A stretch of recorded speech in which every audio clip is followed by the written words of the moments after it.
Hi, everyone. Welcome to 5 Questions with LeRoy Butler, and we're here following the Packers' fairly convincing victory over the Chicago Bears Sunday at Soldier Field. Now, do you think they're 21 points better than the Bears? They were Sunday. I know that, but... No, I don't. I think the Bears will be a healthier, better team later in the season. Because Jared Allen didn't play? Yeah, well, and their secondary's all banged up. Yeah.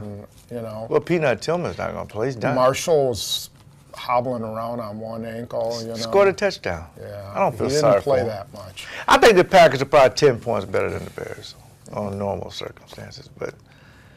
You know, so part of the point of this is, you know, the Packers didn't play all that well. They played well offensively. Yes. Played fairly decent on special teams. Mm-hmm.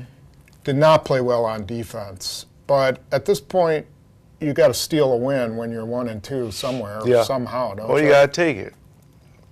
I mean, what's the significance of winning that game? Well, and that's a good question. Forward. That's a good question because you stay in the division.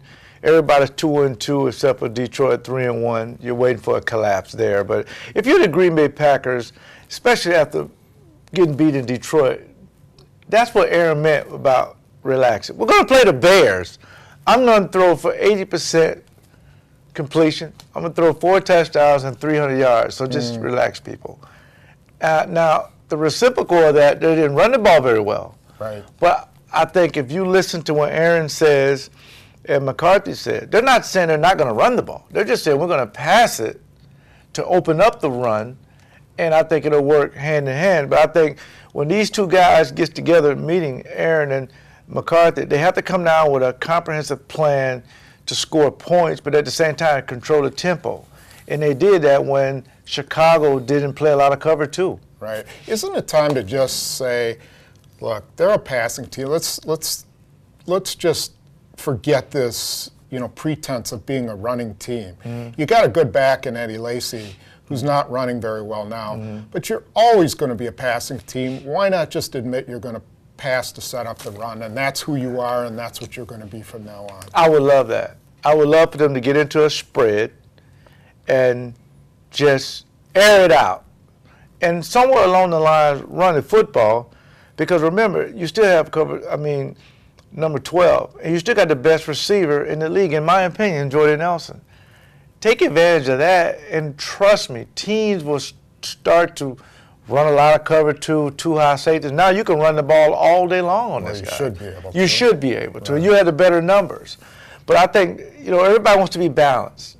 But I think it's about each week the game plan dictates how we're going to be. The first 15 plays was all scripted. Yeah. And they came out throwing the football, and as you can see, the tempo was so good, they left Rodgers so wide open. The 1 or 2 times the Bears did play cover two, Aaron got back and wait a minute, this guy, they're not going to cover him? Yeah. You know, it resulted in a over 40-yard play. Remember, coming into this game, they didn't have a lot of 20-yard plays. Right. So they had 3 or 4 of them on Sunday. I mean, they will have to run the ball at some point, but I'm also wondering... When they get the lead, yeah. Well, and when it gets colder and the weather gets a little worse and you get in situations. I'm also wondering why we haven't seen more of James Starks versus Lacy. That's very puzzling because Starks is your true running back if you're in the shotgun, not Lacy. If Lacy wants to be a 3-down back, he's going to have to slim down a little bit. He's going to have to catch more passes because he takes a lot of hits. He didn't even play. Yeah. And I think it's kind of puzzling with that, but at the same time, when Lacy is in there, it slows the offense down because wait a minute, we got to try to run the ball. Right. They got to try to get into a good tempo, control the tempo, and keep the defense guessing. Yeah. So I think that's the reason why they keep Lacy in there, so there's always a running threat. Maybe he's not a 3-down back. Maybe he is just a 2-down back, you know. And that's possible. Down, yeah. And there's nothing wrong with that. No. I think nothing wrong with having a power running game, but when you're in the shotgun so much, it's hard to do that. That's why you kept DeJuan Harris and James Starks on the right. I agree. Otherwise, and John Coolin, you know. I agree. Otherwise, deactivate them, activate some other guys, and just be more prolific. Well, let's get to what everybody wants to talk to, which is defense. And, you know, the Packers went from playing what I would say was a pretty good game in Detroit, Yep. given all the conditions, Yep. other than their 4-minute defense. They played pretty well. Sunday was like a completely different team. Yeah. What did you see? What bothered you the most about that performance? Well, it's one thing I always talk about: alignment, assignment, and execution. You got to have those three things become a great defense. Now, you could win a Super Bowl being a good defense. Mm-hmm. Now, what keeps you from becoming a good defense if you don't have one of those three things? We're going to show in X's and O's, they got beat on alignment, they got beat on assignment, and they didn't execute. Because I know you won the game, but you almost gave up 500 yards. Yeah. I remember last time they gave up 500 yards, my memory is when they played Pittsburgh, and they actually lost that game. But 500 yards is a lot of yards, especially if you get over 200 yards rushing.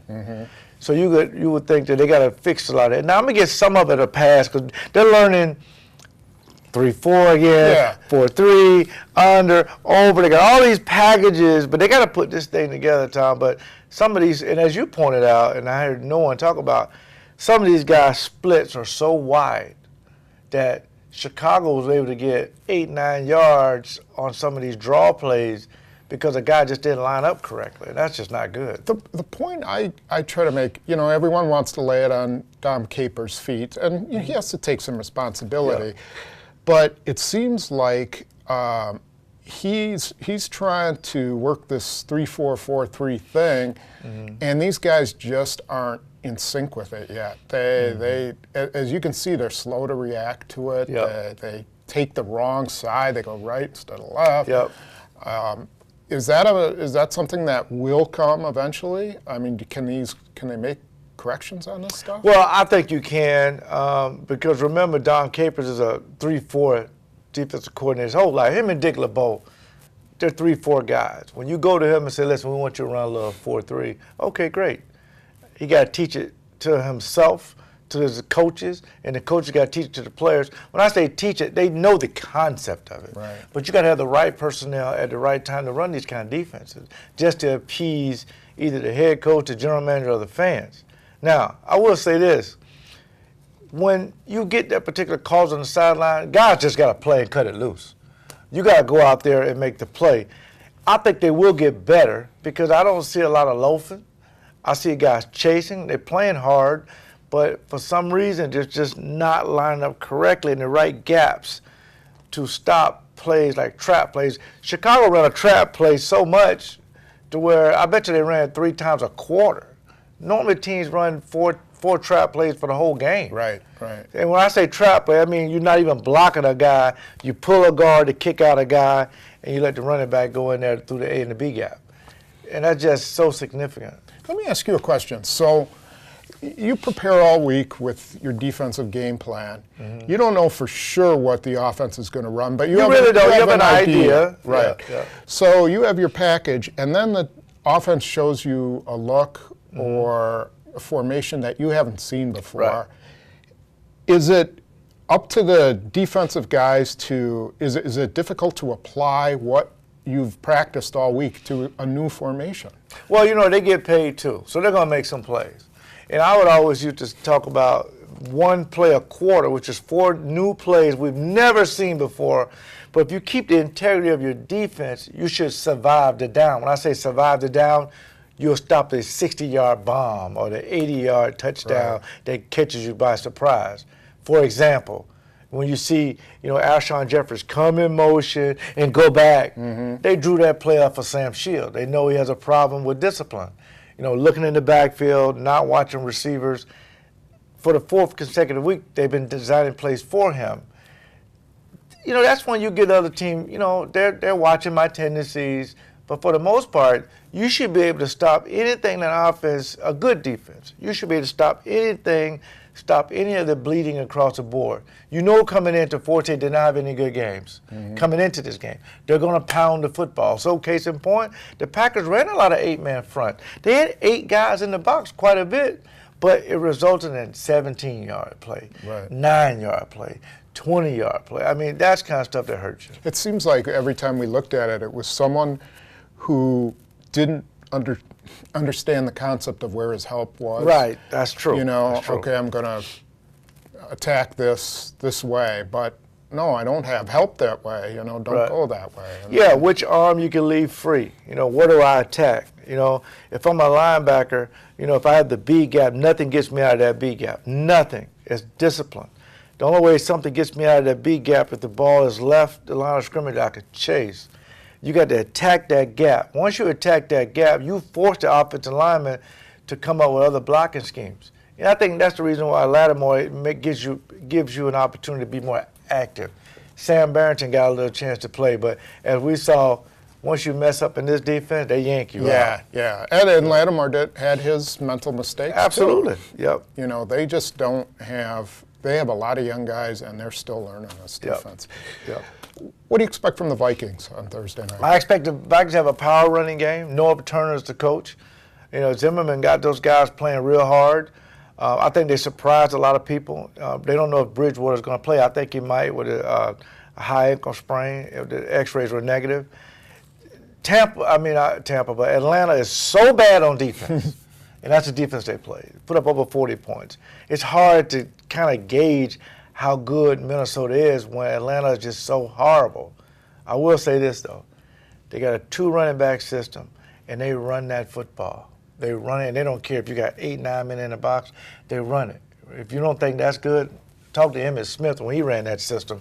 He put up some Hall of Fame numbers. Right. Not to say these guys are Hall of Famers, but they run the football, take pressure off of the quarterback, and even if you face Christian Ponder, who they've seen before, you know, Bridgewater gives them something that they haven't seen in a while, a mobile quarterback that doesn't have to audible a lot but has a strong arm.